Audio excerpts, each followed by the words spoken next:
श्री स्वामी समर्थ. आज आहे रथसप्तमी आणि आज रविवार सुद्धा आलेला आहे. रविवार म्हणजे सूर्यदेवांचा वार. सूर्यदेवांची या दिवशी पूजा मांडणी कशी करायची तर घेणार आहोत. कारण सूर्यदेवांची पूजा खूप साधी पण फार प्रभावी असते. आपण नक्कीच आज सूर्यदेवांना पाणी अर्पण केले असावे, रांगोळी काढून त्यांची पूजा सुद्धा केलेली असावी. पण नसेल केली तरी पण करा. सूर्यदेव म्हणजे प्रकाश, आरोग्य आणि सत्य याचे प्रतीक आहेत. म्हणून त्यांच्या पूजेत स्वच्छता आणि साधेपणा फार महत्वाचा असतो. आज सकाळी लवकर उठून आपण सूर्यांना जल नक्कीच अर्पण केले असेल. घराच्या दारात किंवा अंगणात जिथून सूर्य दिसतो त्या दिशेला पूजा मांडणी. मंदिरात पूजा करत असाल तर सूर्यदेवाच्या दिशेकडे तोंड करून उभं राहून आपण पूजा केली असावी. नसेल तरी करून घ्यावी. जमिनीवर छोटा पाट ठेवा, त्यावर लाल किंवा पिवळं कापड अंथरा, कारण हे रंग सूर्यदेवांना खूप प्रिय आहे.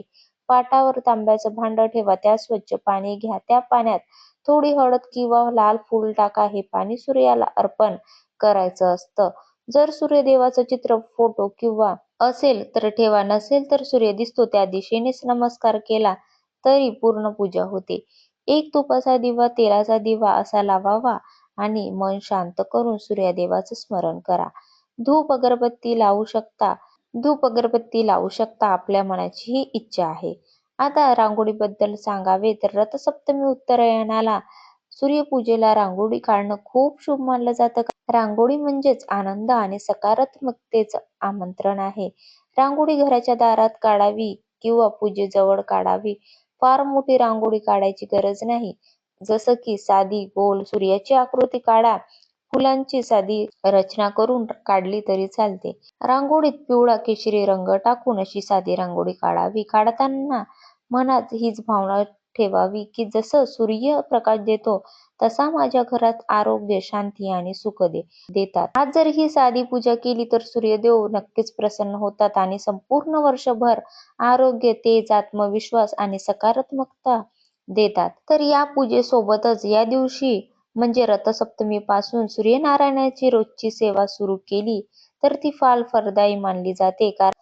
तर या दिवशी आपल्याला अजून रथसप्तमीच्या दिवशी अग्नीची म्हणजेच गॅसची सुद्धा पूजा करायची आहे. गॅस असो, चूल असो याची सुद्धा आपल्याला पूजा करायची आहे. ती पूजा अग्निदेवासाठी असते. खूप ठिकाणी ही परंपरा आजही पाळली जाते, कारण रथसप्तमी हा सूर्यदेवाचा दिवस आहे आणि सूर्य म्हणजे तेज, उष्णता, ऊर्जा. त्याच ऊर्जेचं घरातलं रूप म्हणजे अग्नी. रथसप्तमी हा सूर्यदेवाचा दिवस आहे आणि सूर्य म्हणजे तेज, उष्णता, ऊर्जा.